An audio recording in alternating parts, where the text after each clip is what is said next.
Test, test. One, two, three. Test, test. Yep, that's good. All right.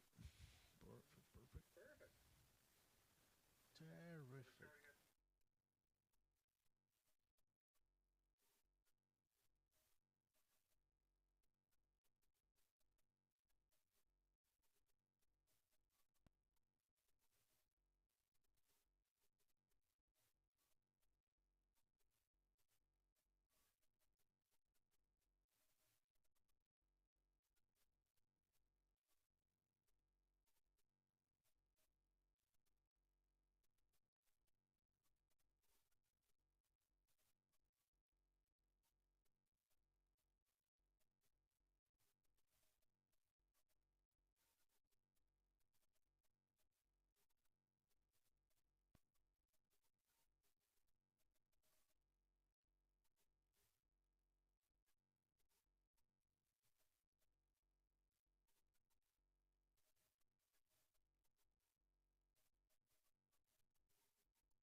Is 6:37 p.m. Today is Wednesday, September 14th, and I hereby call to order our first budget hearing of the town of Miami Lakes. Being that we do not have quorum, I am present. Tony Fernandez and Councilwoman Marilyn Ruano is also present via Zoom. Being that we do not have quorum at the present moment, I'm going to call a recess until quorum is established, and we will resume the meeting at that time.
help desk, please unmute the microphone so that we can begin the public comments section of this agenda.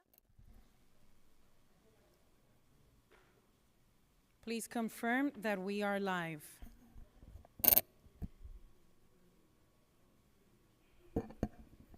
Okay. Okay, we see let the record reflect that we have Council Member Fernandez in Council Chambers, and we see a Council Member Ruano online. Welcome. Good evening, everyone. Good evening. I'm going to proceed with the public comments section, and as always, I read for the record that all comments or questions from this attending public shall always be directed to the mayor, vice mayor, or to the council present in a courteous tone.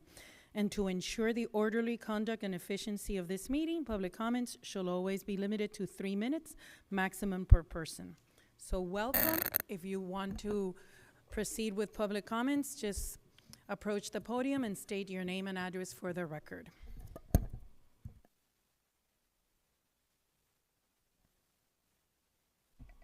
Claudia Luces, 8220 Menteith Terrace. Thank you, Councilman Fernandez, for being here. Thank you, Councilwoman Rono, for joining Zoom. And obviously, this is a pointless attempt to deliver any type of public comments. Excuse me, one moment. Can you hear me? Yes. Oh. No. It appears the mayor has entered as well. Let the record reflect that we see Mayor Sid is also present Zoom. on Zoom. Great. Okay. So, moving on. This is a pretty poor display of what should be leadership. The fact of the matter is, this town sent a notice, 6:30. Many of us have taken the time to come out here, including me. I know that apparently there were some open houses that were taking place. Things happen. I get it. Notice should have been given to the public. I don't get paid to sit here. It's pathetic that I'm actually, addressing empty chairs on the dais. So I'm going to withhold at this point the rest of my comments. Just want to say how disappointing this entire display is. We should have been notified. We should have been told that this meeting was not going to take place because of whatever reasons. Emergencies happen. I get it. An open house is not an emergency. So I'd like to thank everybody for, at this point, wasting my time. Have a good evening, and again, thank you, and thank you to the ones who are here and town staff who are here. Have a wonderful evening. Thank you, Claudia. Is there anybody else in the audience that would like to speak?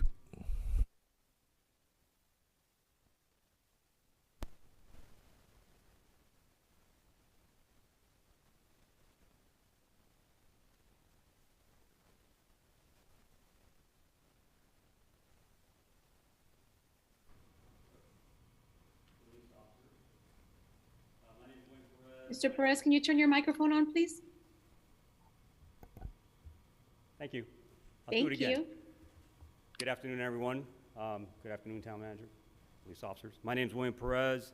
Address is 7167 Ballantrae Court. I want to talk about the proposed budget. I realize that you're trying to maintain the same millage rate as you did last year. However, since the property values have gone up, that will be, in effect, an increase of taxes to every household. I want you to take into consideration that just about every county and adjoining city has lowered their millage rate. I think it would be not well advised to deviate from what the norm has been set. The other thing I want you to consider as far as salaries go, the federal government gave their salaried and this is stuff you can look up on internet, I just did, gave them a pay raise of 2.7% for 2022. President Biden right now is recommending 4.6% pay raise to federal employees, and I can guarantee you, having been in the military for 32 years, no one's going to get 4.6%. Because whatever the president recommends, Congress knocks off a percentage point at least. And that includes federal employees, includes military, so we get stuck with the same compensation. The average American household, the average taxpayer, they only saw a raise of roughly 3.5%. If you take a look at the Bureau of Labor Statistics, that's where I got the 3.5%. So I realize in the budget, there is a request for an 8% pay increase to the town employees plus a 2% bonus. I would just say it probably is not well advised to provide a raise to government employees that's double what taxpayers in this town have been receiving. I think that would be seen as not being considerate of what the taxpayers are going through. I also believe that it's important for town employees and town management to understand and suffer the same kind of inflationary issues that regular town residents are having. I don't think we should raise their pay to the point where it exceeds inflation and therefore they're not actually feeling the same pain as everybody else. We're all in this together and we should all fight to work together on this. Anyway, those were my comments. Please take those in consideration. I really think it's important that we address that issue. But I do believe we give the town employees a raise, matching that what the federal employees are receiving, roughly 4%. Thank you.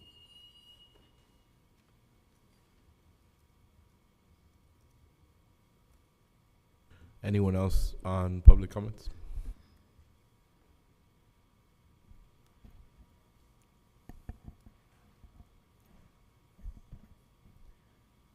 I just want to point out that we only have 2 participants, no one online for public comments.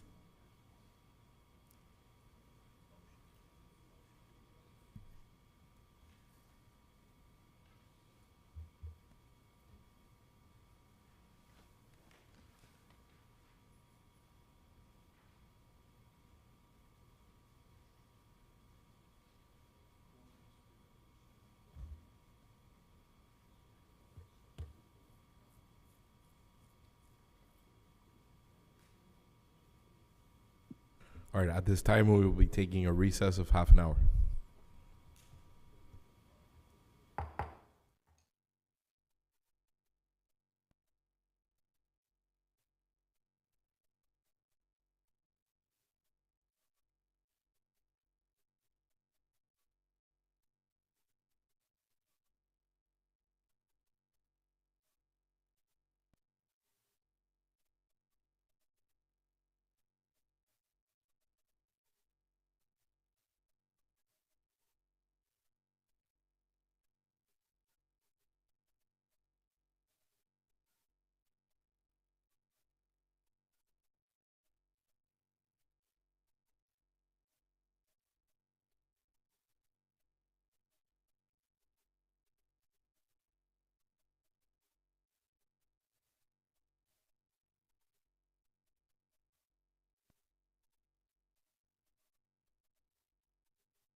Good evening.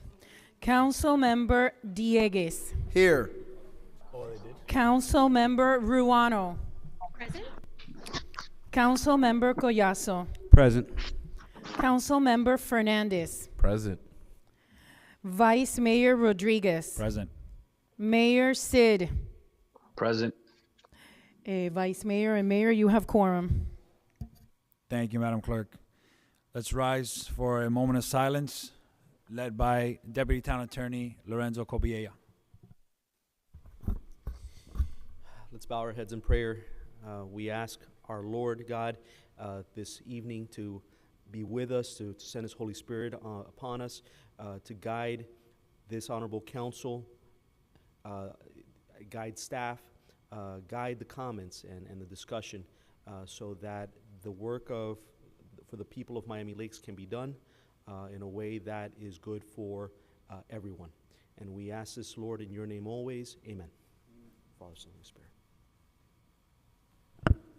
Please join me in the Pledge of Allegiance. I pledge allegiance To the flag of the United States of America and to the republic for which it stands, one nation, under God, indivisible, with liberty and justice for all. May be seated. Madam Clerk, do we have any special presentations today? No, we don't. Okay, seeing Vice none, Mayor. we're on to order of business. Deferrals, additions, deletions. Before the order of business, a moment of personal privilege. Sure. Vice Mayor, thank you so much.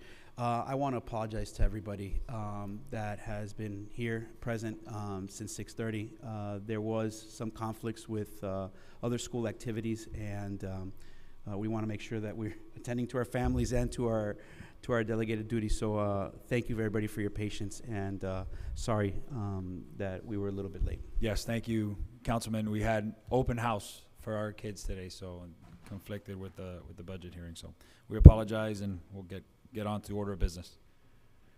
Any deferrals, additions, deletions, order of business? Seeing none, order of business is closed. On to public comments. Anyone from the audience wishing to speak? Anyone online wishing to speak in public comments? Just unmute yourself.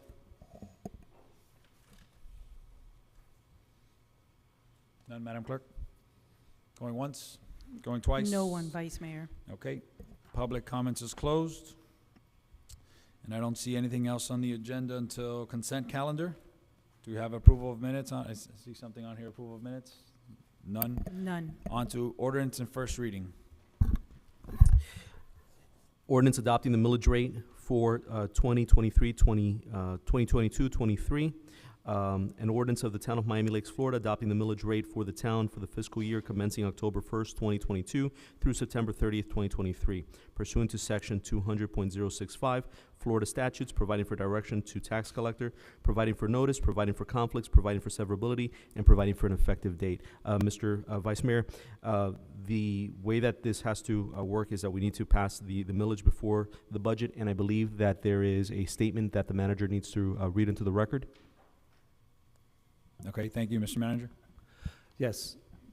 The proposed millage rate for the Town of Miami Lakes fiscal year 2022 through 2023 is 2.3127. This rate is the same as the current year. The gross taxable value for operating purposes is $4,131,041,213. The proposed millage rate will generate $9,076,166 in ad valorem revenue, budgeted at 95% collection rate. The proposed millage rate of 2.3127 is 9.61% above the rolled back rate of 2.11.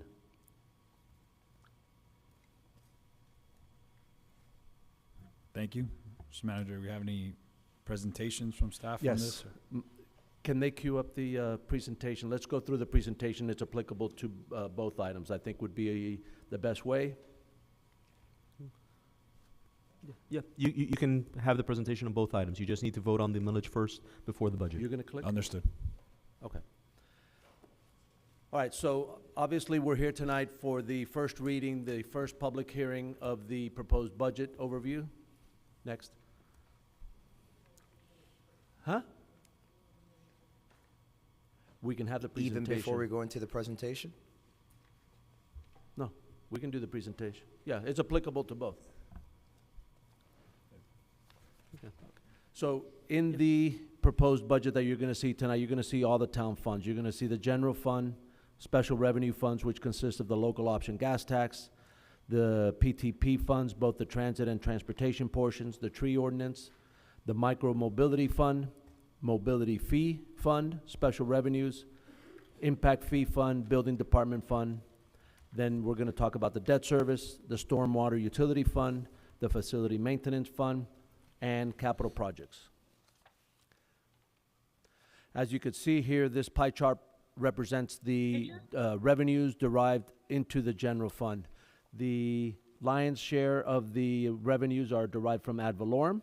We also have a large portion that comes from intergovernmental revenues, utility taxes, and the FP&L franchise fee. Significant revenue changes from last year to this year is ad valorem property values increased 9.7%. The FP&L franchise fee increased from last year's budget of $200,000. This is the first year that the FP&L franchise fee surplus ordinance will be triggered for infrastructure. You have the utility taxes that increased by $245,000. The half penny sales tax increased $254,000. There were two that had significant decreases. One is the communication services tax. That is a declining revenue that we'll see in a moment. The bar chart that, as you can see, is a declining revenue over time. And municipal revenue sharing decreased by $237,000. For his historical perspective, the tax base in the town for the first time has exceeded $4 billion. So this is the history of the, you went too far, Melissa. There you go. The history of the tax roll throughout the last several years. As comparative for the tax, the millage rate that we're proposing, we are in, our tax millage rate is in the bottom five, the five lowest tax rates in the Miami-Dade County. Under historical perspectives, you could see how the tax millage rate has been reduced. We are proposing the same millage rate as we've had for the last 4 years. And it's the lowest in town history. The ad valorem taxes derived from this millage is just a bit over $9 million. If we pass the millage rate, for the average taxable home value, next, Melissa. For the average taxable property, which is a property where the taxable value is $237,000. Now, I want people to understand exactly what that means. That doesn't mean that the house is worth $237,000. It's a property whose taxable value is $237,000. It's not the market rate, it's not the assessed rate, it's the taxable value. This home, it could easily be, it's a median home in Miami Lakes, it could easily be in the $600,000 to $700,000 market rate value. So this typical property will pay a total tax bill of approximately $4,300, and about only 13% of that comes to the town of Miami Lakes. The other portion of the tax bill primarily goes to Miami-Dade County and the public school system.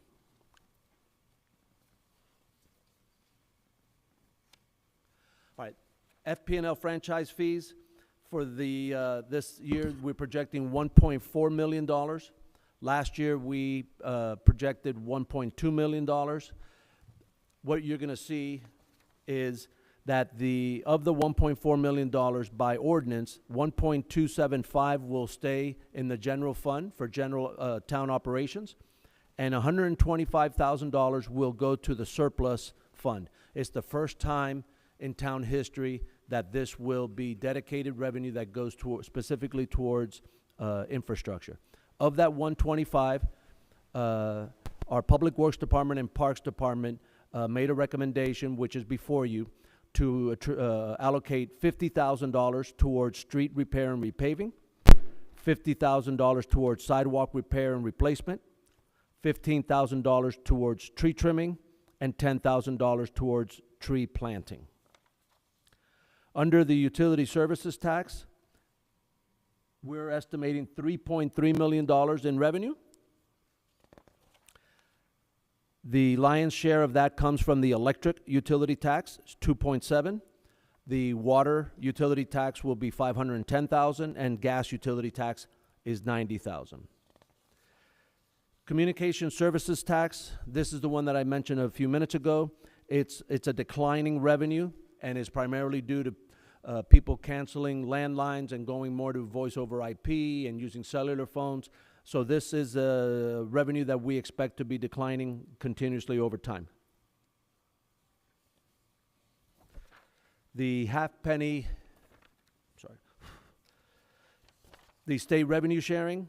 This state revenue sharing, we're projecting at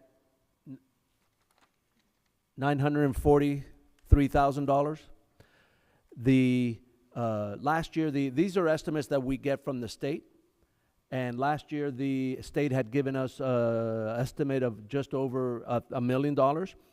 It was an overestimation on the state's part. Our year-end projection is that we'll only be receiving about $860,000 for this current fiscal year. So that red spike there is an aberration. The halfpenny sales tax, that we expect $2.8 million. This is really small writing, Melissa, the way you printed this for me. Remember that I'm an old man. Okay. The licenses and permits. This is licenses and permits fees for everything except for building fees. So this is for planning permits, zoning permits, public works permits. So this revenue is expected to be $393,000.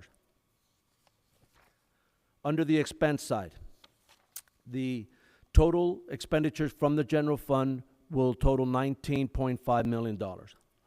As you can see, the biggest portion of the general fund is expended on police services, parks and recreation, administration, and public works. General fund operating expenses, as we said there, the bar chart you could see, it's a slight increase over last year.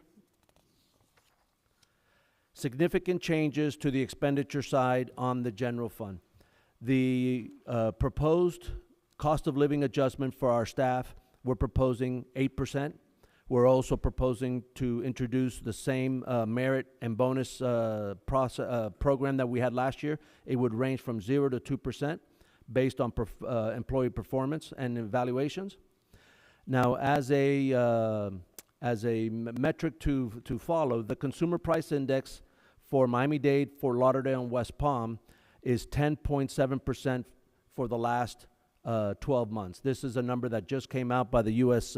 Department of Labor. It was published within the last day or two. And that is the inflationary rate for the last 12 months. FRS, the FRS rate for the pension system here was by legislative action of the state, was raised by 1 percentage point.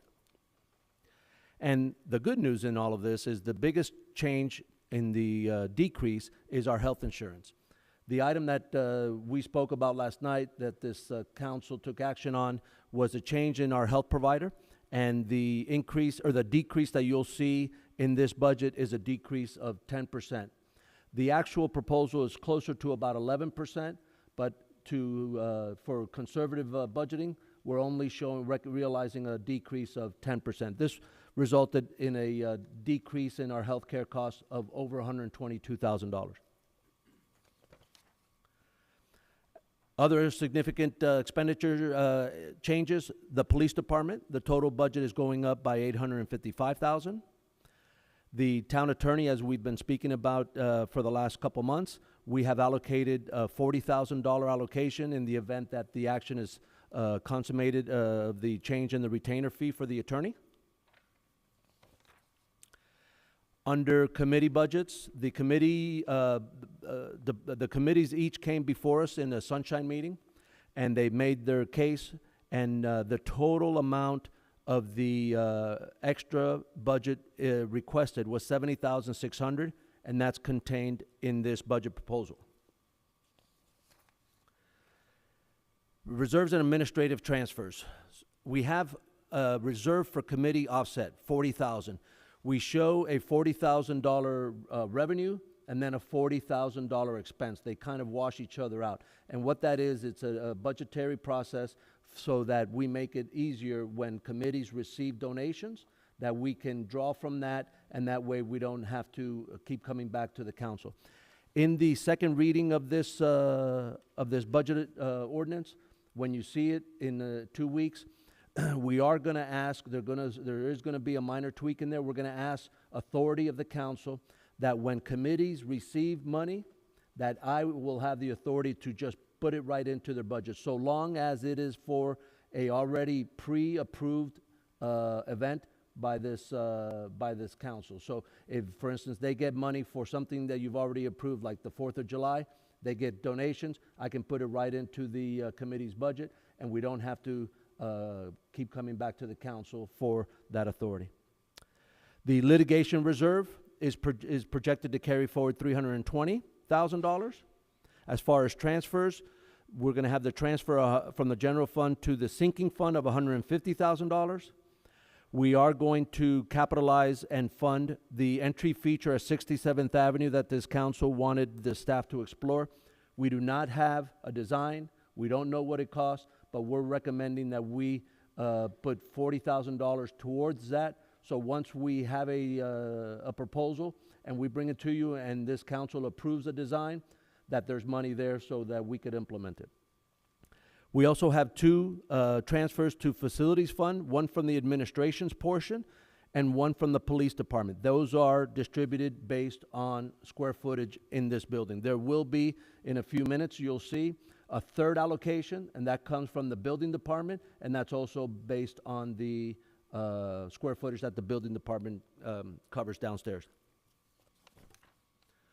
So the next one is a line graph that you'll see is public safety expenditures as a percent of the general fund, and they've been consistent in the neighborhood of approximately 50% of the general fund goes towards public safety. The next one is public safety expenditures as a percent of ad valorem. Now, what you see here is some spikes and some declines.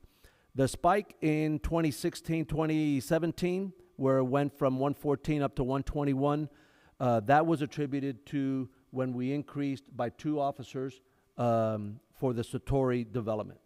As you see, that played pretty steady, and then there's a sharp decline, and we're in that just 105, 106 range, and we believe that that decline was as a result of increasing tax base.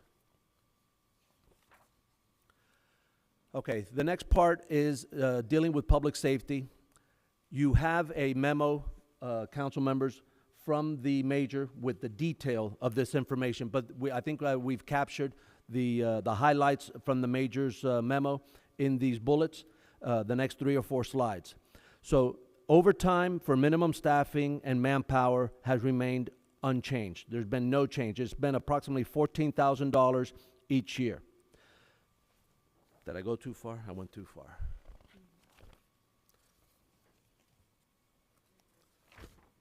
All right, response times. I'm sorry. So response times. There have been no change in the response time since 2018. It remains in that 6-minute, 40-second range. The calls for service have actually declined by 2,300 calls in the last 4 years. Another important metric is the calls holding for more than 30 minutes. Obviously, these are non-priority calls. So any priority calls, they take an officer who's on a non-priority call and they dispatch him right away if there's a bad guy on scene or something that's a priority call. But the calls holding for more than 30 minutes are not changed since 2017. They are in the average of 126 calls per year. That's based on a total call volume of just over 14,000 calls. So that represents less than 1% of the calls are in this holding pattern for more than 30 minutes. All right, now the next slide. So overtime for staffing and Manpower has remained unchanged, as I said, $14,000 per year. So based on these metrics and the data that the major compiled and assessed and looked it over with his staff, the recommendation, the current staffing levels are appropriate for the existing workload. Now, the police department also looked specifically at targeted crimes, homicide, sex offenses, robbery, larceny, and auto theft. As a total category, these crimes have decreased by 21.5% between 2018 and 2021. They've decreased by 12% since 2019. Now, the one thing that we have seen a dramatic spike and a dramatic increase is an increase in vehicle burglaries. They've increased by 21% since January 1st of this calendar year. So with the previous data in mind, the police major and his team put together a plan of action, which I fully endorse. His plan of action calls for a vehicle burglary detail. The personnel that would be used for this detail on an overtime basis would be officers from the General Investigative Unit and from the Uniform Patrol officers. There'd be details of 3 officers a night, and they would be on rotating and different times of the night, and the total requested funding is $25,000 for this detail for a 26-week period and additional overtime. The second part of the plan of action is a traffic enforcement detail. Personnel to be utilized for this detail are the neighborhood traffic unit and the uniform patrol officers. Some of this would be with unmarked vehicles. The majority of these would be with marked high visibility units. They'd be in groups of 3 officers. They'd be patrolling the major thoroughfares and doing speed control and patrolling at different hours of the day. The requested funding for this portion is also another $25,000 in overtime, and both of those requests have been incorporated into this proposed budget. This money is already in the proposed budget for your consideration. So this traffic enforcement detail would concentrate on speeding and failure to adhere to traffic control devices. That's the most recurring contributing causes of the traffic accidents. Now, the third leg to the stool would be the license plate readers. For what we are doing as directed by this council, all of the money from public safety impact fees are being targeted for the license plate readers, the LPRs. Currently, in this budget, you'll see that there's just under $50,000 that will be allocated in fiscal 22-23 towards LPRs, and any new money that comes in for public safety impact fees, they will be also targeted for additional LPRs. Under special revenue funds, the local option gas tax, the People's Transportation Trust, the PTP, which is split into 2 different categories, transit, which is 20%, and transportation, which is 80%. You'll also see here the tree ordinance, the micromobility fund, the mobility fee trust fund, special revenues, and impact fees and building department. So in total, the special revenue funds account for $11.5 million. The biggest portions there are the building department, impact fees, and the PTP. The local option gas tax revenue that goes in here is estimated to be $385,000. The local option gas tax, we're going to carry forward from this year $26,000 for a total revenue of $412,000 into that fund. From there, we will pay for sidewalk repairs, sidewalk replacement of $175,000. We're going to have sidewalk ADA compliance of $25,000. Sidewalk pressure cleaning, $60,000. Road repairs and maintenance, $120,000. Potholes, $20,000. Striping, $7,000. Traffic calming, $5,000. And we plan to expend the entire balance of this fund. The 20% PTP is expected to derive $372,000 in revenues for this year. We also have into this fund, we'll also have a grant that was for the freebie service expansion. We have $7,000 in freebie advertising revenue, and we'll have carry forward money from this fiscal year into next fiscal year for a total pot of $674,000. From there, we'll pay for the freebie service, bus shelter repairs and insurance, traffic studies, salaries and benefits for the transportation manager, administrative expenses, promotional activities, and there'll be a balance at the end of $70,000 that would be pushed in to the following fiscal year. Now, PTP 80 is expected to derive almost $1.5 million. From this current fiscal year, we're going to push forward $252,000 into next fiscal. From there, the lion's share of this money is used, almost $1.2 million for 59th Avenue, the roadway extension. We're going to have funding for, a lot of this money is used as the local match for grant projects that are funded by FDOT and other entities. So we have Park West Bicycle Pedestrian Path, which is going to be a protected bike lane, down Montrose and down all the way, continuing down past the guardhouse. Funding for Fairway Drive Bike Lane, street lighting utilities, the second half of the salaries for the transportation manager. We also have administrative expenses, some transportation studies are funded here, bike path repairs, and there's a minor amount that's left as a contingency reserve. The next item is the tree ordinance for the black olives. There's two different programs. We have the black olive removal program, where people can pay to have black olives in their swales removed and replaced with oaks. The other portion, the tree removal program, is when people remove a tree and they have to pay a fee. They remove a tree that's on their property inside the sidewalk.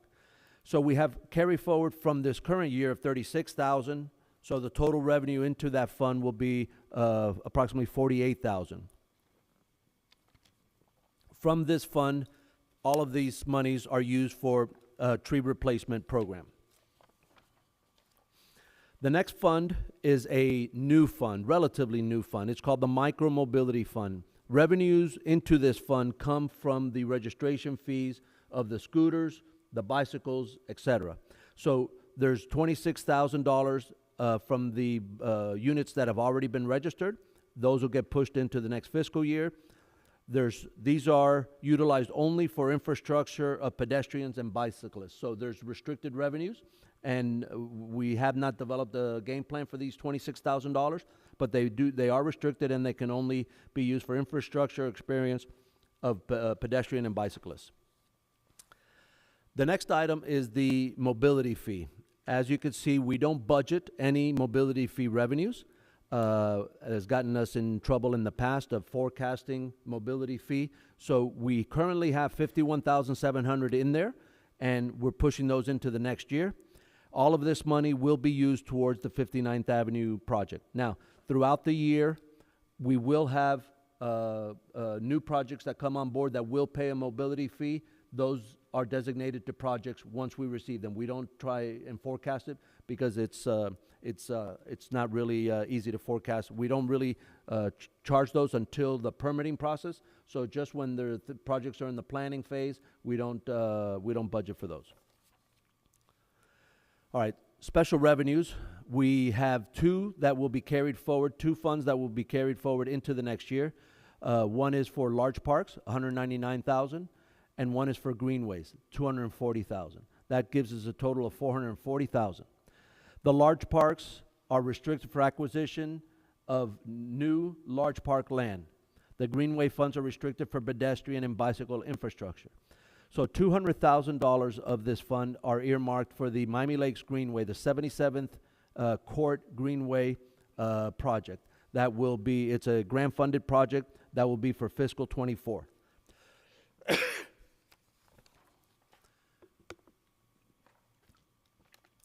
right. The next one is the building department. The building department revenues, we're budgeting or estimating that there'll be $1.2 million in building permits, fees. Lost plans is $7,000, violation fees $15,000, and interest on these funds. This fund is an enterprise fund, money has to be kept in here. It can only be used for building-related items, and this cannot be used to supplement or augment general operations or general fund. We also have a second component of the building department fund, which is the technology fee. We estimate that we'll get $123,000 from that throughout the year, and we currently have $925,000 in the technology fund for a total of just over $1 million. On the expense side, from the administrative expenses, we have personnel cost of almost $1.4 million. Administrative expenses of $214,000. This here is what I mentioned a little while ago, which is the portion that the building department pays into the facilities and the upkeep of town hall is $61,500. Other operating expense of $114,000. We are allocating a portion to start moving towards electric vehicles. So we have an allocation here of $30,000 from the building department fund towards capital expenditure for electric vehicles. And then the balance, $435,000, will remain in contingency and pushed into the following fiscal year. Under technology, we have operating expenses of $91,000. We also plan to expend capital on equipment and software of $95,000, and then the balance at the end of the year will be $862,000. We have challenged the director of building to develop a long-range plan for the use of the technology money in the building department to better enhance the operations in there and the customer experience, and he's working towards development of that program. Under impact fees, we have 3 different impact fees. Parks impact fees, which are broken down into 2 categories: park improvements and parks open space, public safety impact fees, and road impact fees. Under park impact fees, we have a carry forward of $7,400 as a small amount, and we have no specific allocation now. It'll just sit in contingency. These are restricted to only for improvements of existing local parks. Parks open space, on the other hand, is a large fund. This one is just over $1 million, and right now it's being earmarked for Par 3, and this one can only be used to address any new open space park. Public safety impact fees, as we mentioned earlier in this presentation, the current balance in there is $49,647. All of that money will be used towards the LPR program. The next item is the road impact fees. These impact fees are impact fees that we've gotten commitment from Miami-Dade County to be used. This revenue will be used towards the 59th Avenue roadway extension project. Okay. All right, under debt service. It's really small writing. Under debt service, we have 5 different debt obligations. Special obligation bond from 2010. This is construction for the construction of this government center, the town hall. These bonds mature in 2040, and the annual payment for principal interest and is $542,000. The QNIP program, these are county-issued bonds that were issued for pocket park improvements. These are near maturity. They'll mature in 2024, but this year's annual payment is $142,000. The stormwater utility revenue bond, this was also county-issued bond for stormwater drainage projects.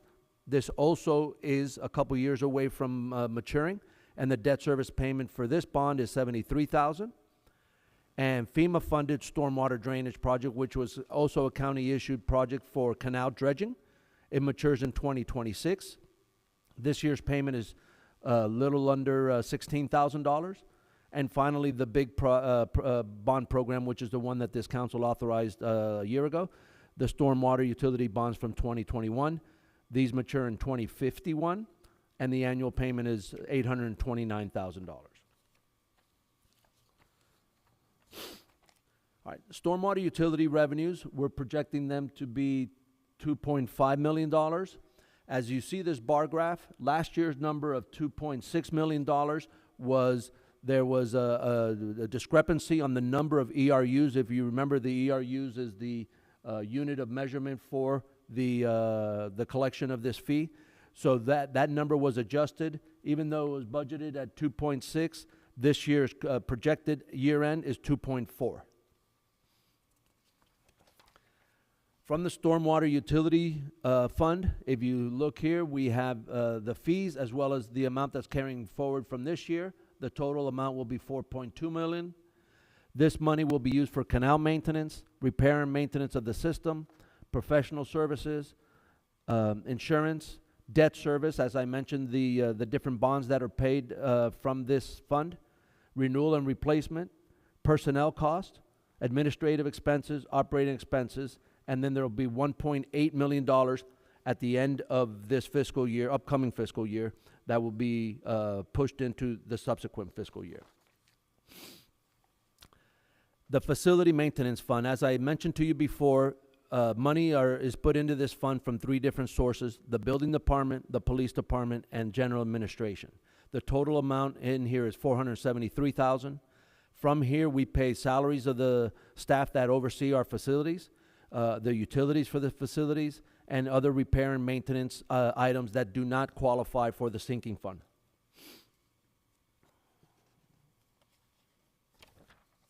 All right, capital projects. The funding for capital projects comes from various sources. We have from grants, we're projecting $5.9 million from grants. From PTP 80, $1.2 million. The $40,000 that's coming from general fund for the entry feature. Road impact fees coming from Miami-Dade County of almost $1.9 million. Local option gas tax, $145,000. Mobility fee, the balance there that will push over into capital for $50,000. And then there'll be a carry forward after that of $4.8 million. From this year, that will be pushed in, totaling $14 million in capital project funding. Under parks and facilities capital improvements, we have the Miami Lakes Optimus Master Plan. There's $509,000 in there. The $40,000 for the entry feature. We have a project for the full facility generator for Royal Oaks Park, the Roberto Alonzo Community Center, which is our backup EOC, $525,000.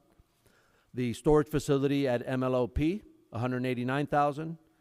The $500,000 that we've allocated towards the senior center build-out. Currently in the Par 3 project is $230,000, and then there's a small amount, $9,000 in the contingency fund. Under transportation capital improvements, the street lighting project has $494,000. Safe routes to school is $189,000. Curbing rights of way, $65,000. Public Works is working towards completing that project, maybe before the end of the fiscal year, so that number for a second reading may be reduced. The 146th Street Greenway, $700,000. Fairway Drive Bike Lane and Crosswalk, $119,000. The Park West Bicycle and Pedestrian Improvement, $159,000. 59th Avenue has over $9 million. Miami Lakes, 154th Street, and Palmetto Expressway turn lanes, the extension. This was a state allocation, a state appropriation, that $400,000 that we just got in the last session, and then there'll be $351,000 left in the contingency. Under stormwater, Royal Oaks First Edition, this is a stormwater project that is ongoing.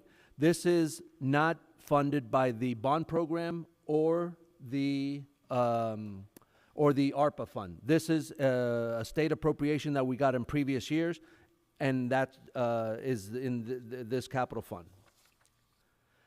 As far as the stormwater bond fund, there's currently $15,800,000 in that fund. All of it is sitting in contingency until you award it as a project. Then the money is moved from contingency into the project. So this number was before the action that you took last night. Last night you approved 2 projects. So at second reading, this number will be different because now we're going to have those other 2 projects awarded. The same thing happens with the American Rescue Plan. There's $14,700 or $14,700,000 in there, and it's also sitting in contingency. As the projects get awarded, then it's moved from contingency into the individual capital projects. Next, we're near the end. Infrastructure sinking fund. We have this year's allocation of $150,000. The current amount that we have in there, $312,000. That'll be a total revenue stream of $462,000. From there, we have several projects that we're targeting: the Government Center AC, Royal Oaks Park's the second AC unit, Royal Oaks Park cabinets, Youth Center resurface and epoxy the floor, Mary Collins cabinets, and the rest will sit in contingency until subsequent periods. And that's it. That's our presentation. Obviously, as we know, the final budget hearing after the action that you take tonight, the second reading of both these ordinances will take place on Tuesday, September 27th at 6:30. So now you have before you the first item, which is the adoption of the millage rate. At this, yeah, you need to wait for Councilman Dieguez.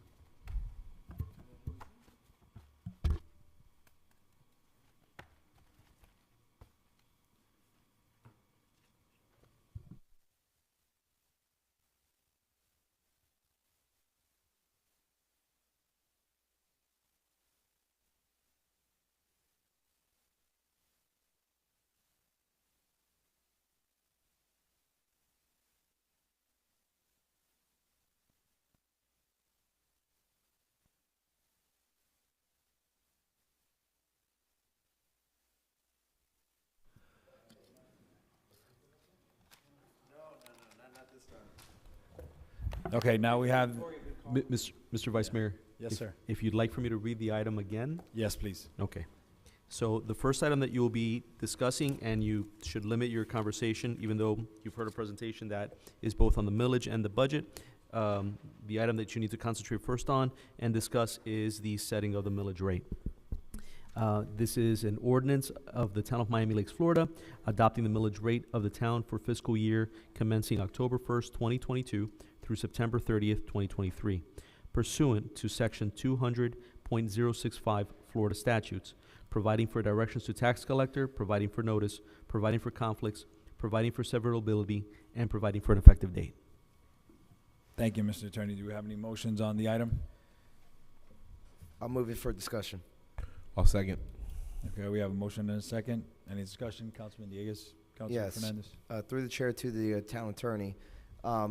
Once we set this rate, though, we can, it's going to go to second reading at the second budget hearing, so we can always, if we had some questions or, in the interim, we can always revisit it, correct? That is correct. Okay, all right. That's all I need to know.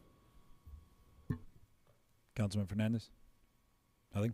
Any further discussion? Councilwoman Ruano or Mayor Sid? Any discussion on the adoption of the millage rate at first reading? Yes, Go ahead. thank you. I wanted to, was looking forward in my agenda. I would like, through the chair, to ask the budget director, what was the rollback rate? What is the rollback rate? I don't have my notes with me from the workshop that we attended.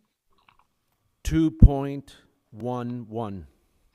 2.11, and this is reflected in dollars? I know that it's in your memo. I have it in my notes. I don't know if you have it on hand.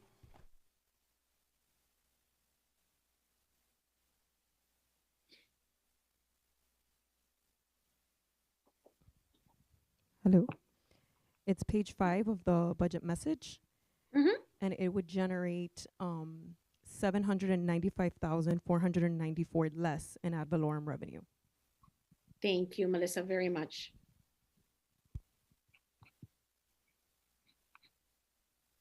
So just to clarify, adopting this rate today does not mean that it cannot be reduced at our next meeting, correct? Mr. Attorney, I think that was to you. You are always able to lower it. You cannot raise it past the amount that was set back in July via resolution. Correct, but it can be lowered. It can be lowered, Right. yes. Okay, because I would like us to consider a rollback.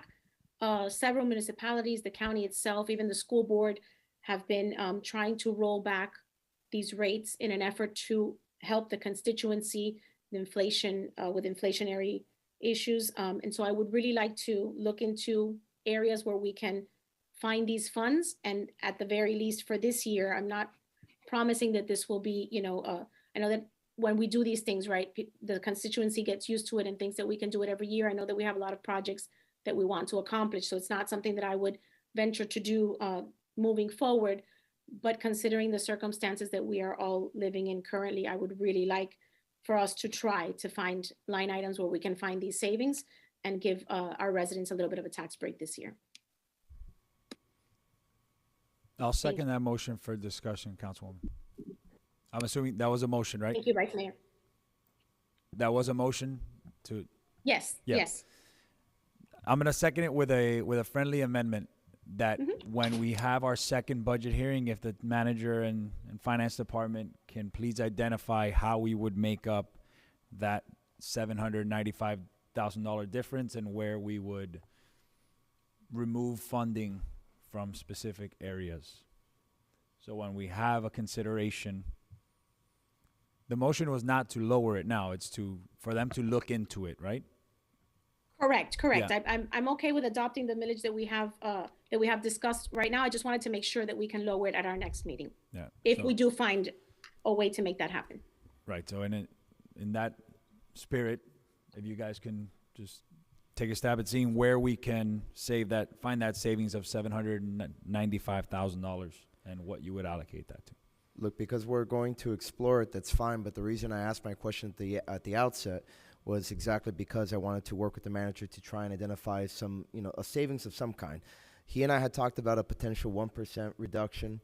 Now, between the time we had our budget meeting and today, as I was looking further into the budget, I want to see what a 2% looks like. I have always had the position, and we see it on the charts all the time, that the biggest tax burden comes from the county and from the school board, hands down, bar none. And I don't feel that it's a town's responsibility every year to always take the hit for everybody else, in terms of the other governmental entities, to be the only one responsible for providing that relief. With that said, and some might call it cynical, but the reality is that what the county is talking about is not a rollback rate. Neither are most of the jurisdictions that I've looked into that are talking about a reduction. There's a reduction which is different from the rollback rate, which maintains a flat tax rate for that particular jurisdiction that is taxing you. What the county is doing is a 1% reduction, not a rollback rate. Same thing with the other ones. I think that perhaps between, something between like a 2%, maybe even a 3% reduction, we can provide supplemental relief, and I'm definitely interested in that. Just off of 1%, I think what we had talked about, that would be a reduction of 99,000 or something.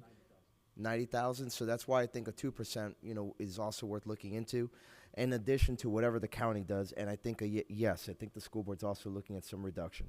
Cumulatively, I think that will help out our taxpayers. But I don't think we serve our taxpayers when we are constantly in the position where we are saying that we have to be the only entity to step up and do the rollback rate, which again, the rollback rate is very different from a reduction, which is what the other entities are looking at. So I just want to be clear about what we're talking about in terms of the distinction, and also be realistic about what we can achieve. But I am 100% behind exploring it, getting more information. There's no harm in that whatsoever, and seeing where, if we went to the rollback rate, what that would look like. But I would caution my colleagues before we start going down that far. The reality is that we have the 5th lowest tax rate in the entire county. And again, as the manager mentioned, it's the lowest tax rate we have had in our town's history. So whether we go lower in any capacity or keep it the same, it is still the lowest tax rate in history. That is a fact.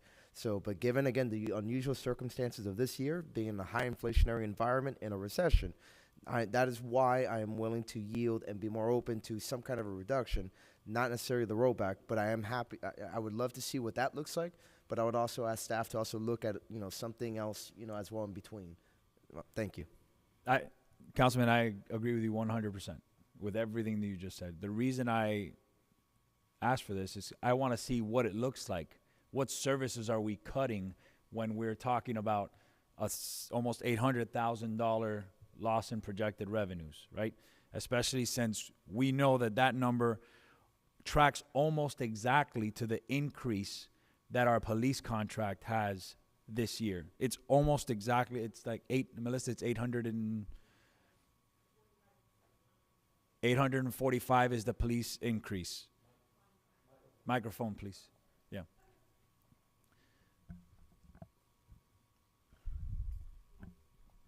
$855 of the total police budget and $845 of just the police contract. Okay, so 845, the police contract is increased by 845, and this rollback rate would reduce our revenues by 795.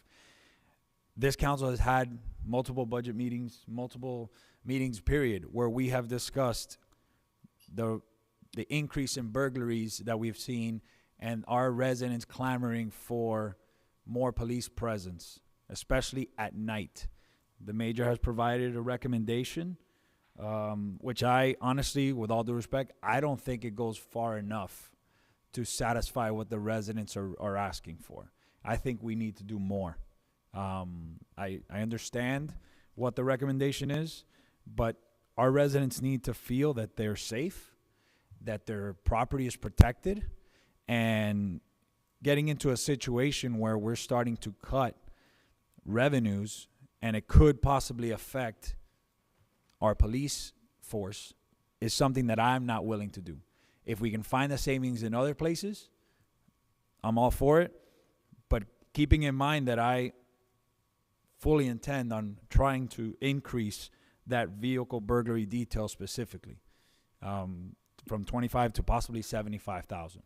So if that's something that this council is willing to do, we can look into it from now until the second budgetary hearing. But I just wanted to put my thoughts on the record as to why I approved the exploratory process of what $795,000 less in revenue looks like. And then that way you can make an educated decision at the second budgetary hearing. May I ask the budget director another question, please? Yes. Mayor?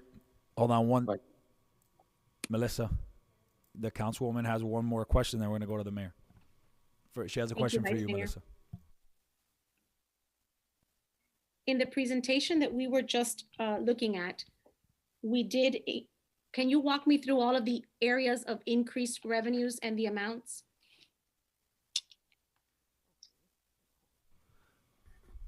Council member, it's probably almost every single line in the budget. No, I'm sorry. On the expense side? No, revenues, Oh, the revenues. Ad valorem was one of the areas where we saw increased revenues, but there were others.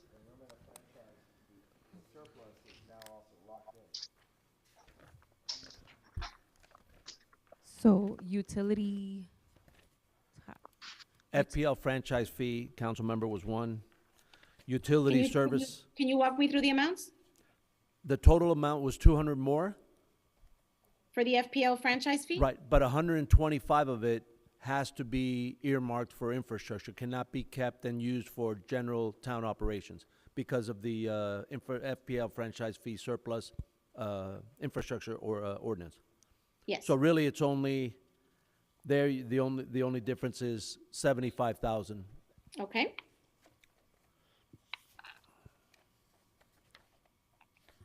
The increase in ad valorem was? 799,000. Okay. And please forgive me, I don't have my PowerPoint pulled up on my computer.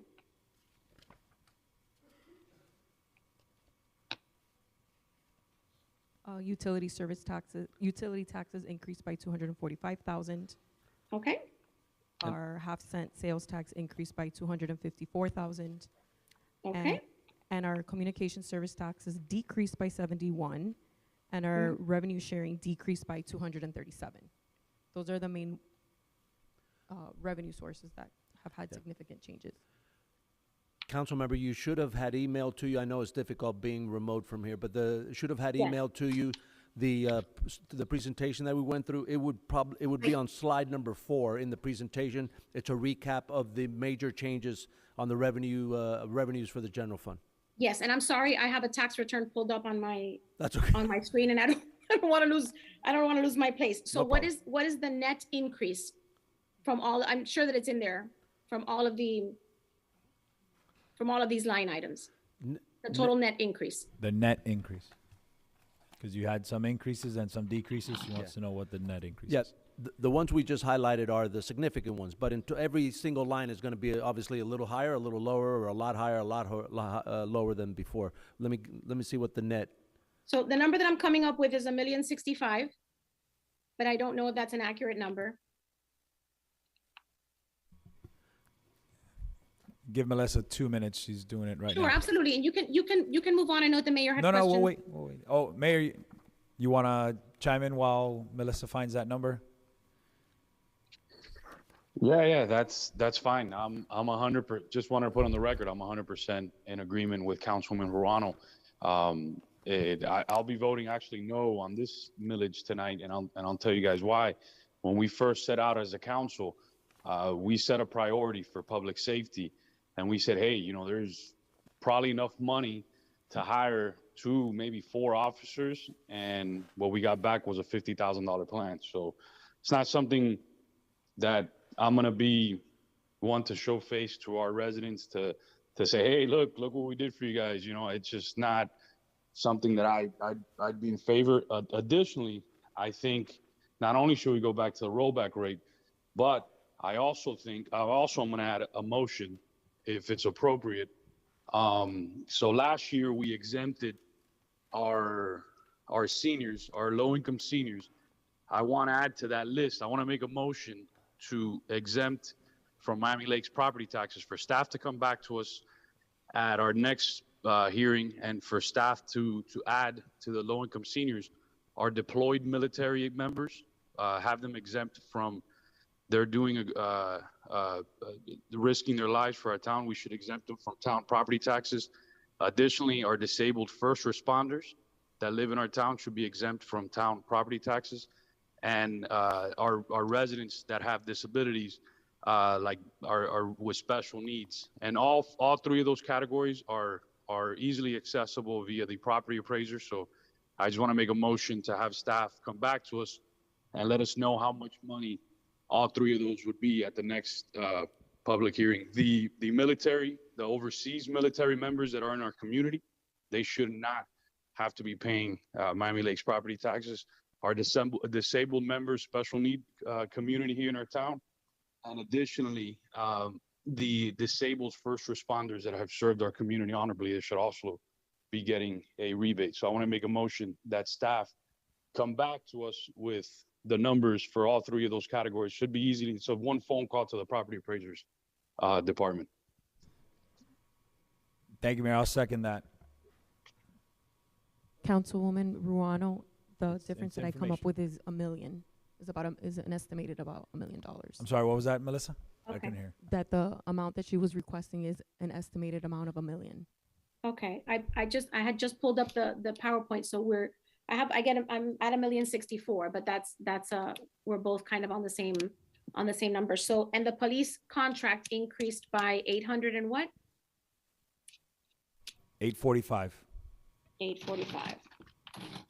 855, but then there was a portion that's just police is 845 Okay, but 855 is the total. is the total, yes. Yes, ma'am. All right, so we have about $210,000 that we can already put in that pot that we're trying to find monies for, to go to the rollback. So between my thought process, Good to me. $70,000 that the committees have requested in increases that we can choose to approve, or we can choose to waive those increases for this year. This $200,000 in some of the other revenue sharing increases, and perhaps some other areas, we can get to that $795,000 number without lowering our level of service. So that's just food for thought. Thank you. Thank you. So I'm going to try and get us back into the proper posture here. We had an initial motion on approving the millage. Then we had an amendment to that motion by Councilwoman Ruano. No, I seconded. I had an amendment to her amendment, but I think it was in line with what she was asking for, which was an exploratory process for the reduction to the rollback. And Yes, then- absolutely. So that now we're sitting on the mayor's motion to explore the it was- reduction of yeah. the different groups that he identified. Which I don't think staff has that full list. Madam Clerk, do you Excuse have the? Mr. Vice- Attorney, I don't know if you can correct me if I'm wrong, but I believe that they're only supposed to discuss the millage and not the actual budget. Mr. That is Attorney? correct. The discussion They are should be not limited supposed to have budget discussion. It is only Okay. supposed to be the millage. Mayor, we're gonna have to, if you can withdraw your motion, we can take it up when we discuss the budget in the next item. Okay. Okay, so the mayor has withdrawn his motion. We're back on to the councilwoman's motion to seek, to see if we can find the funding for that $795,000 difference in the reduction of the rollback. So we're voting on that motion by the councilwoman. Madam Clerk, you should do a roll call. Councilmember Collazo. Yes. Councilmember Ruano. Yes. Councilmember Fernandez. Yes. Councilmember Diegues. Yes. Vice Mayor Rodriguez. Yes. And Mayor Sid. Yes. The motion passes. We're back on to the main motion as amended to adopt at this first budgetary hearing the proposed millage rate of 2.3127. Is that correct? Yes. Okay, Madam Clerk. Any further discussion on that? None? Madam Clerk. Main motion is as amended to pass item 10A, ordinance in first reading. Councilmember Fernandez. Yes. Councilmember Ruano. Yes. Councilmember Collazo. Yes. Councilmember Diegues. Yes. Vice Mayor Rodriguez. Yes. Mayor Sid. No. Motion passes. Ordinance in first reading. Okay, Mr. Attorney, we're on to the next item, which is the approval of the budget. The next item for your consideration is an ordinance of the Town of Miami Lakes, Florida, approving and adopting the budget for the Town of Miami Lakes for fiscal year 2022-2023, providing for expenditure of funds, providing for amendments, providing for carryover of funds, providing for the incorporation of adopted capital budget as a capital improvement element of the comprehensive plan, providing for conflicts, providing for severability, and providing for an effective date. Thank you, Mr. Attorney. Mayor, I think it's proper now for you to make your motion. If you can restate it, I don't think the clerk. Let me put the motion on the table to adopt the budget with, Okay, so we have a motion to adopt the budget. I'll second it for discussion, and I guess now is the proper time. Mayor. Got it. Thank you, Vice Mayor. So just restating it, last year we exempted low-income seniors in our town, and it wasn't a big dollar amount. I mean, it didn't even impact our budget at all. There are three other groups in our community that I think we should honor in the same way, especially the deployed military here in our town. I don't know what that number is, but even if there's one, I think they should be exempt completely from town property taxes. Additionally, our disabled community, folks that have special needs, folks that are blind, and that have other issues where these dollars can go a long way, have other special needs where these dollars can go a long way. And additionally, our disabled first responders that have served our community honorably. So that's just my motion for staff to come back in the next budget hearing with those three groups, give us that number of what that looks like. It's a quick one phone call to Lazaro at the property appraiser's office, and he'll give him that number, and for staff to come back to us what the dollar amount is, so we can move forward with that at the next budget hearing. I'll second the motion. Any discussion on the mayor's amendment to the motion? Yes. Can you repeat that for me, please? He wants Yes, staff. Go ahead, Mayor. Hey, I'll go ahead and repeat it. So last year, Councilman Morano, we exempted completely, we rebated town property taxes to low-income seniors, which was the right thing to do. And you guys know it. The amount of phone calls I got from low-income seniors saying they couldn't believe it. They deserved it. I mean, those are folks that have lived here for a long time. There were certain requirements, and really they have a tough time paying and making ends meet, especially with the insurance market going up. But there's also three other groups that have exemptions here in Dade County that I think they deserve the same treatment. Those are our deployed military members here in our community. If there's a deployed military member, we should rebate them the town portion of our taxes. They completely deserve that. They're serving our country. A disabled exemption for a special needs community, folks that are blind, folks that are quadriplegic, et cetera, that need special needs, that these dollars can go a long way. And our first responders that are disabled. They've, done great things for our community and served our community honorably. And I think those three categories 100% deserve to have town property taxes rebated to them. So and I'm sure that once staff gets that number, I'm sure that is doable. Thank you, Mr. Mayor. Any discussion on the amendment? I Councilman Hill. have one point of discussion. Are these, and Mayor, thank you for the exemptions. I'm going to be supporting the exemptions, but the task at hand is identifying them, and I know you're an expert in intergovernmental relations. You have on a first basis the individual the town should contact, but how do we identify these people, or can you enlighten me on what the process is for the town identifying them? Are they people who already take an exemption through the county system, or is this people that the town is then going to be responsible for identifying on their own?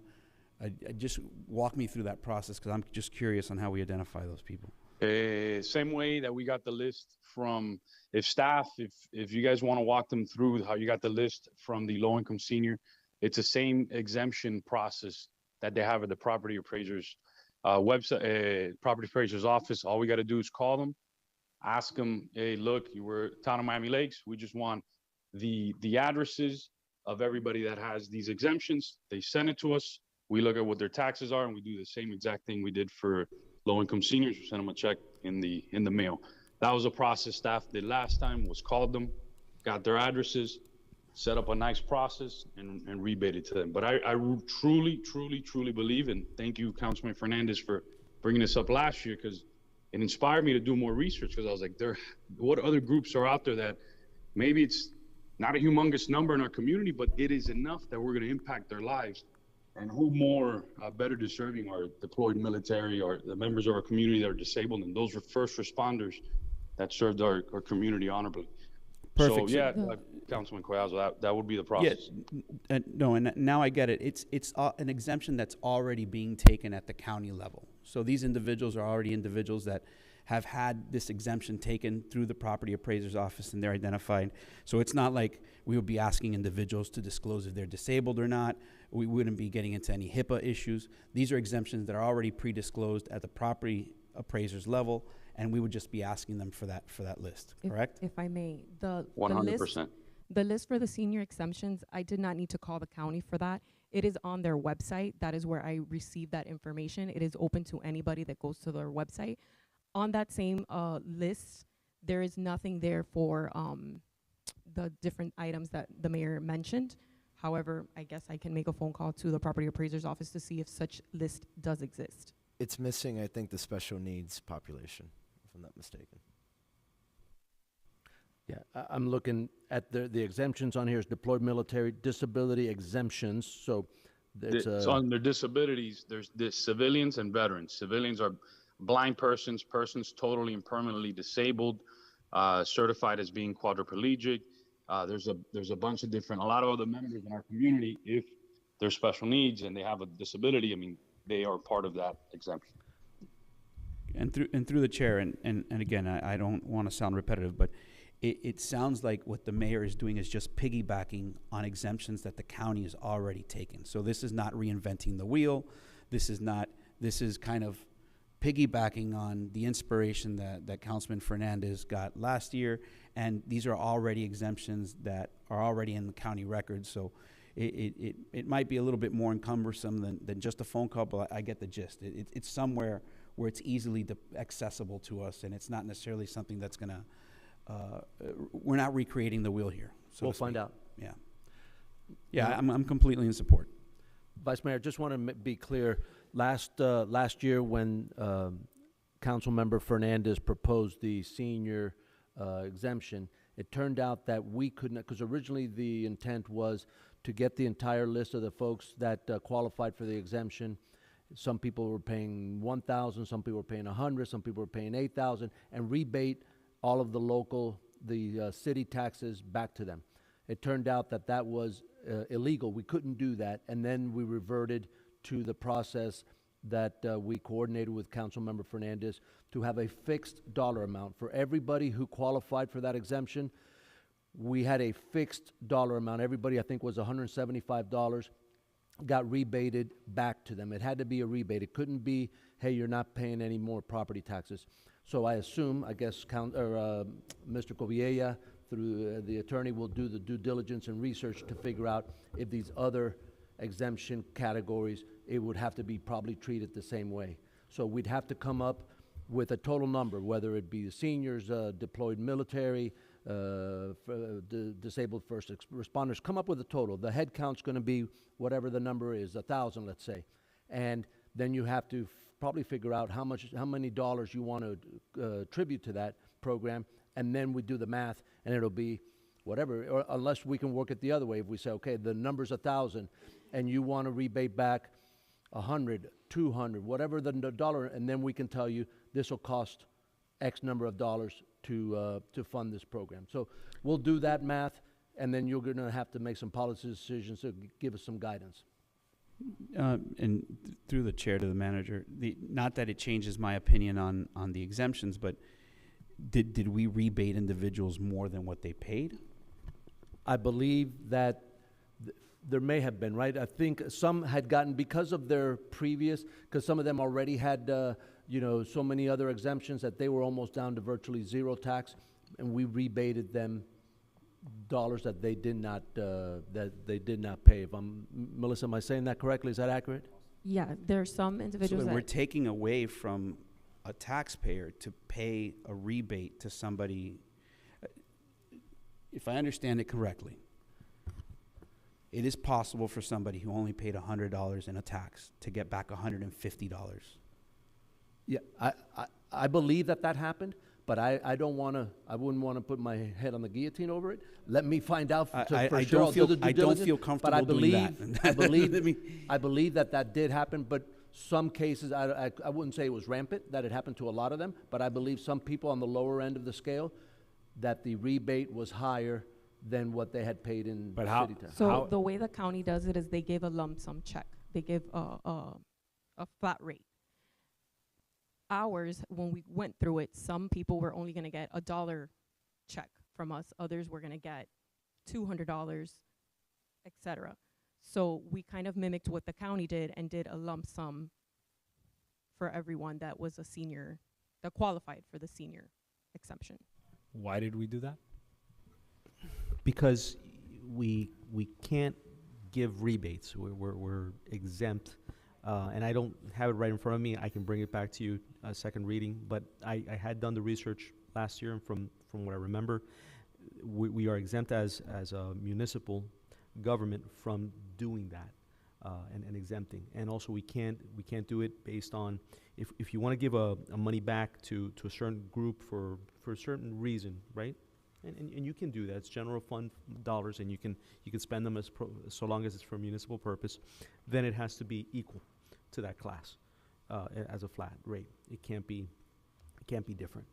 So that's the crux. So can we come up with a municipal purpose and discuss it and find a way to be able to meet what the mayor is asking for? Probably, maybe. I'd have to come back with a little bit more analysis, but it's got to be in a way of a program similar to what we did last year with Councilman Fernandez's item. And again, through the chair to the attorney, I think the spirit of what we voted on last year was to not charge the individuals the tax, but not to gift them, right, monies that they didn't pay into the tax. And I think that's the thing that's giving me a little bit of heartburn. Not that I'm in agreement, but just the fairness of it, right? So to me, somebody who pays $50 getting $100 back in a rebate, well, I think the intent of us is pure, right? I think the mechanics of it is failing at some point. So This is new to me, right? This is new, that this part of the rebate, I didn't know that had happened, right? I'm glad that we're fleshing it out here, and I think these, and as the mayor speaks, why wouldn't we give deployed individuals, disabled individuals, first responders, right, the opportunity to get a break? But I don't think that it's right then to maybe gift them extra money that they didn't. That's not the intent, right? So the execution is one thing. I think the intent is another. Yeah. And I'll kind of refresh everybody's memory the way it happened. The original intent was exactly what you said, and that was Councilmember Fernandez's intent, right? So we did the math. We got all the people that qualified from the property appraiser's office. We added up all of their taxes, and in total, I think it came up to $70,000 or just over $70,000, right? Right, in total. So we thought, okay, we give back Mary Smith $200, John Doe would get $1,000, and then, but the law didn't allow us to do that. That's why, since you had already funded the program with whatever it was, $70,000, we just took the total number, which I think was 373 participants that qualified, and divided the number of dollars that you allocated to make sure that we spent the dollars that you gave us, and then it came out to like $175 per person. But everybody got the same exact amount, whether they had their tax bill was $1,000, $5,000, $100, or zero. I understand, and I think I made my point that I think we got to reconcile this one way or another, right? And I'd like to explore it some more. I'm completely in favor of it. I just don't. I think the execution of it might leave a sour taste in some people. It's a good intention, that the execution, I think, some people will be hurt by. We'll do the due diligence, get the numbers from the property appraiser's office, bring it back to you, and then we'll have it before you at the second budget hearing, and then we'll seek direction as to how to proceed. Any further discussion on the amendment? Councilwoman? No, Vice Mayor, thank you. Okay. Madam Clerk, on the amendment alone? The amendment by Mayor Sid, seconded by Vice Mayor Rodriguez. Councilmember Dieguez. Yes. Councilmember Collazo. Yes. Councilmember Ruano. Yes. Councilmember Fernandez. Yes. Vice Mayor Rodriguez. Yes. Mayor Sid. Yes. The amendment to the motion passes. Back onto the main motion as amended. Any further discussion or amendments to the main motion on the budget? I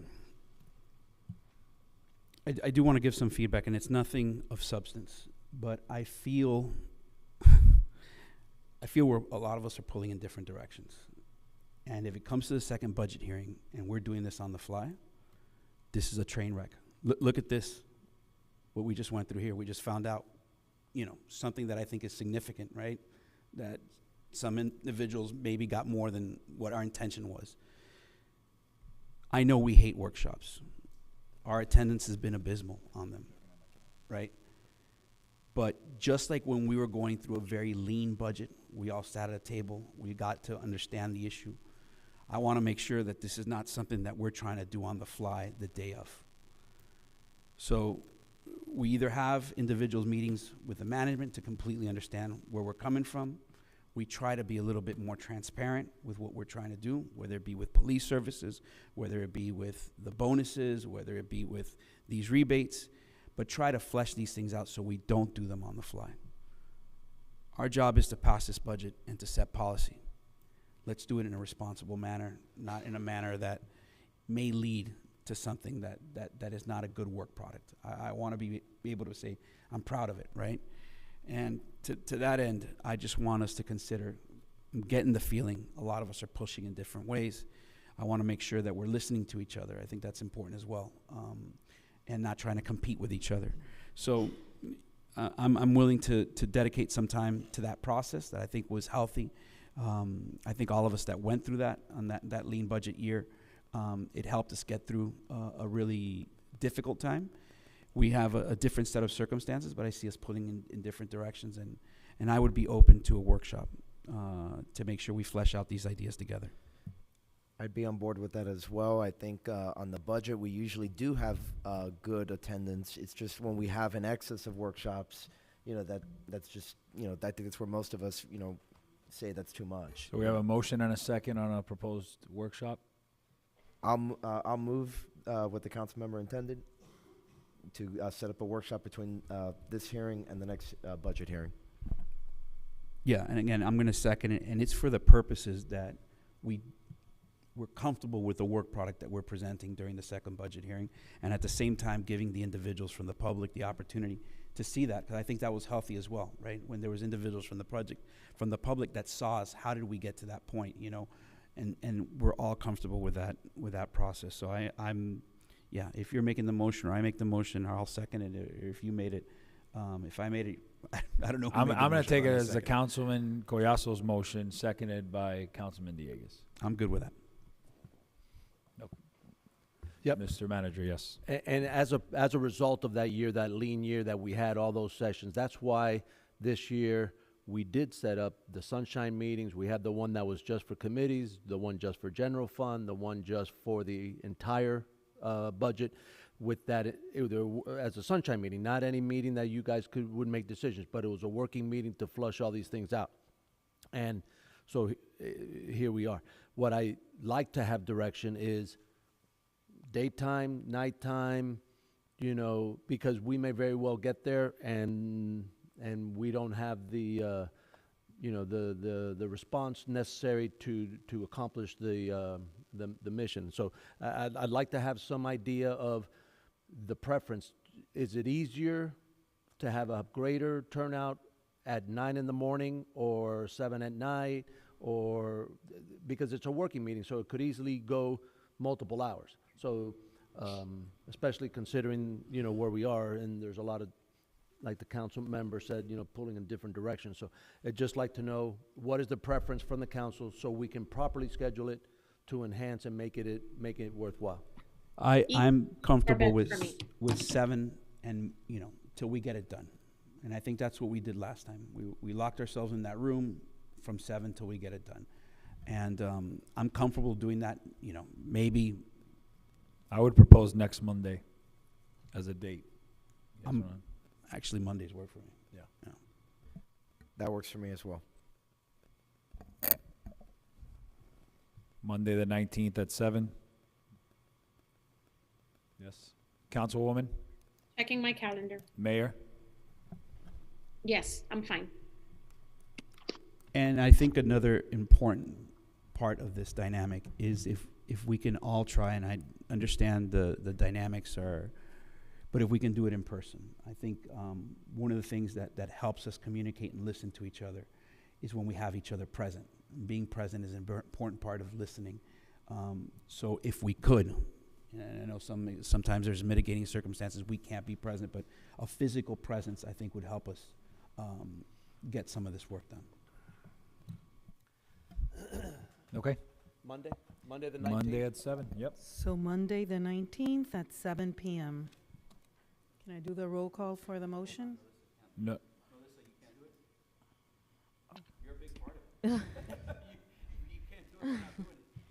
So I'm looking at my budget calendar, and our next budget hearing is the 27th. I have a trim deadline that I need to advertise in the newspaper. So I have it right now for the 16th, which would be for a Friday publication. It doesn't have to be a Friday publication. I think if we move it back, it would then end up being, we could do Sunday, but it has to be within 5 days of the second budget hearing. But when we have to advertise. The advertising shouldn't change.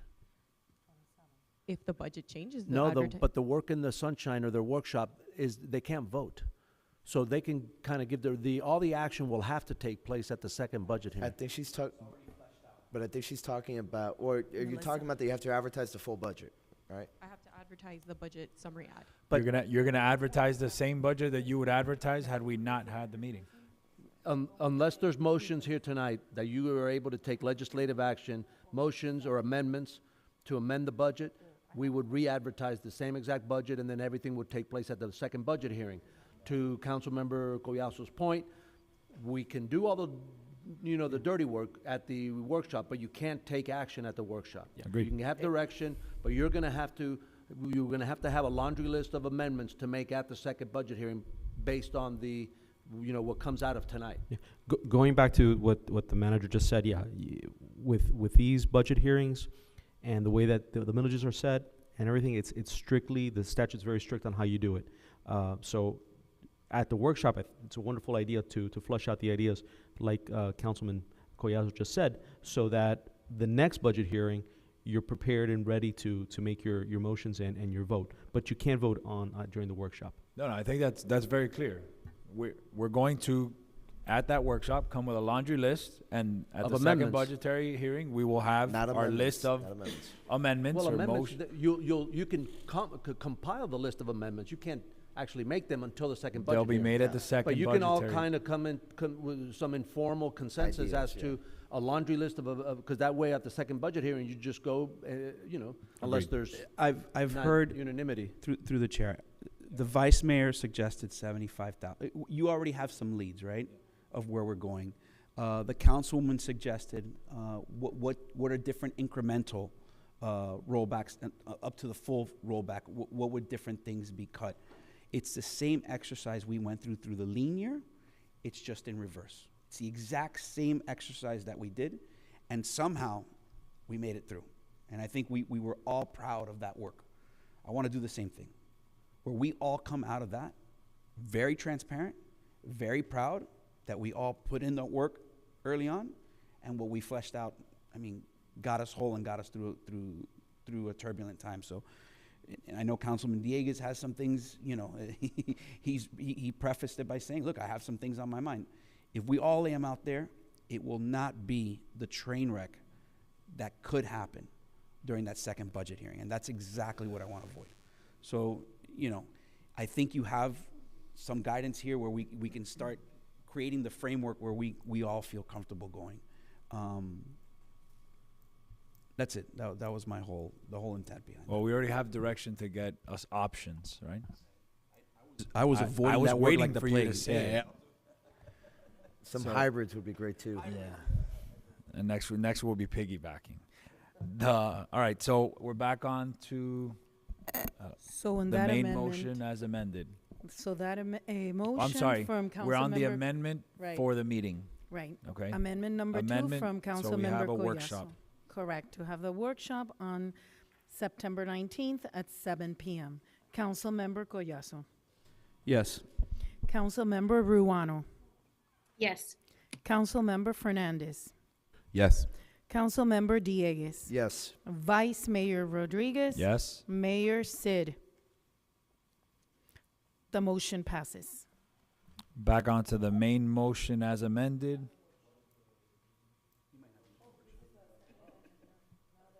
Main motion as amended. Any further discussion? Seeing none, Madam Clerk. Hey, guys, Oh, sorry. real quick. Yes, go ahead, Mayor. I'm sorry. I just heard that and I was trying to put on mute. I'm fine with the workshop. I don't know if I can make it. I had signed up for a basketball league, and I believe that's the first day I have to meet all the kids. So, but I will put all my thoughts. You guys know my priority this budget season is one. It's primarily on police. It's not a $50,000 plan. I would like to hire more police officers. I think our town is growing and it's common sense, but that is so you guys know what my thoughts are. I am going to be voting on first reading. I'm going to be voting no on the budget. Hopefully I can vote yes on the second time around. I promised our residents every time that we keep the millage flat or whatever, to see value. I can't do that. I can't keep that promise with a $50,000 plan for a year, for 365 days, when I keep getting calls all the time about they want more presence in the neighborhood. So that's just my personal position on this. I respect everybody's position on it, but I'll be voting no on first reading. Well, before we vote on that, actually, to the mayor's point, if that's the intent, and we've all discussed increasing allocation to police, I think I'm going to make a motion to direct town staff to provide us with what the cost would be of adding 2 new officers. Give us the cost of what 2 new officers, To be clear, not just salary, but everything else. everything. I want an all-in number on what it would cost the town to hire 2 new officers. That's just information, correct. But at least now the town has, we have direction to then bring it back to us and we can make a decision. So that's my motion. Second. I'll second. I'll second. Okay. Any discussion on that motion? Seeing none, Madam Clerk, just on that. At the most workshop. If you can bring it at the workshop, Yeah, that'd we'll be have it. ideal. Yeah, We'll have all the data, as much data as we can, and we'll do that. thank you. Okay, so amendment number 3, Councilmember Fernandez. Yes. Councilmember Collazo. Yes. Councilmember Diegues. Yes. Councilmember Ruano. Yes. Vice Mayor Rodriguez. Yes. Mayor Sid. Yes. The motion passes. Okay, back onto the main motion as amended. Any further discussion? Seeing none, Madam Clerk. Ordinance in first reading, item 10B. Councilmember Fernandez. Yes. Councilmember Ruano. Yes. Councilmember Collazo. Yes. Councilmember Diegues. Yes. Vice Mayor Rodriguez. Yes? Mayor Sid. No. The ordinance in first reading, item 10B, passes. We have one more item on the agenda, at least on my agenda. I have a resolution. Mr. Manager? 12A, The town attorney. sorry. Vice Mayor, Council, Mayor. This resolution, I'll just give you a little bit of history on it. The Ana G. Mendez site was something that was approved by us administratively. It was something at the time that we could approve administratively. Months later, or about a year later, the Graham companies came back with a new site plan, and this was for the Baptist. As you recall, the Baptist site is located on the same property where Ana G. Mendez is on the back. So there's certain sections that share parking spaces, so on and so forth. So at the time, the idea was they wanted to lease it. Now there is some rumblings about them possibly wanting to sell the Baptist portion of it and separate and have the properties separated. It's not only for the sale of it, but it's also for lease purposes and for future use of that purpose, that it is good to have them as 2 separate properties. So what you have before you is a covenant in lieu of unity of title.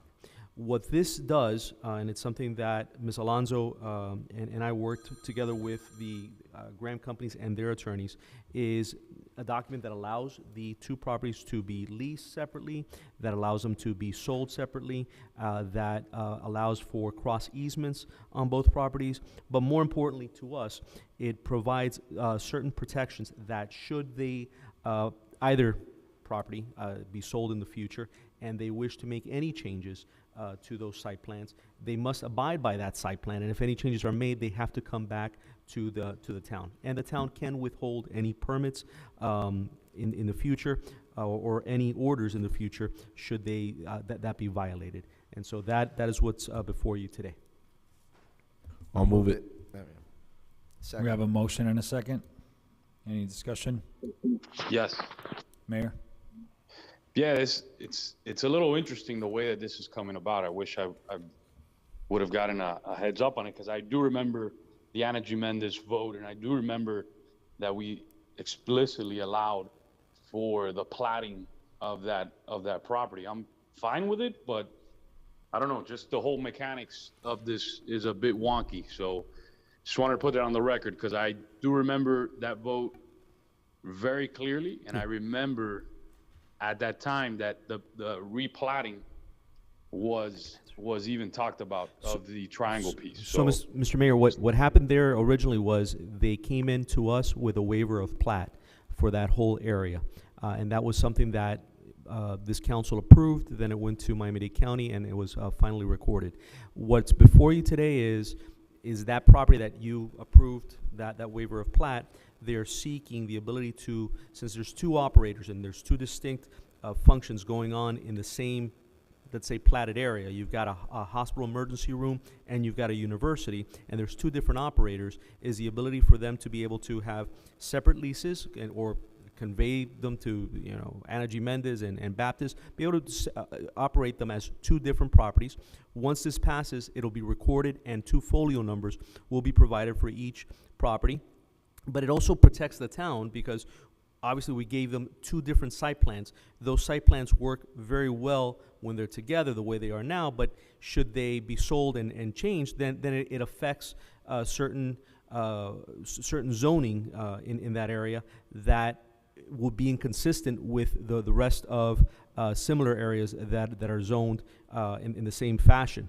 And so it allows and protects the town, because if they do those things, then they have to come back to the town and seek direct permission from us. And there is direct language that allows us to withhold permits, to withhold any permission for them to be able to make any changes should they do that, and use our code enforcement police powers. No, I wholeheartedly understand what you guys are doing. I'm fine with it. I'm gonna vote for it, but I just don't remember it in that fashion. So that's fine. Okay. Any further discussion? Seeing none, Madam Clerk. Councilmember Fernandez. Yes. Councilmember Goyaso. Yes. Councilmember Diegues. Yes. Councilmember Ruano. Yes. Vice Mayor Rodriguez. Yes. Mayor Sid. Yes. The motion passes. Okay. Seeing no further business, this meeting is adjourned. Good night. Good night, everyone.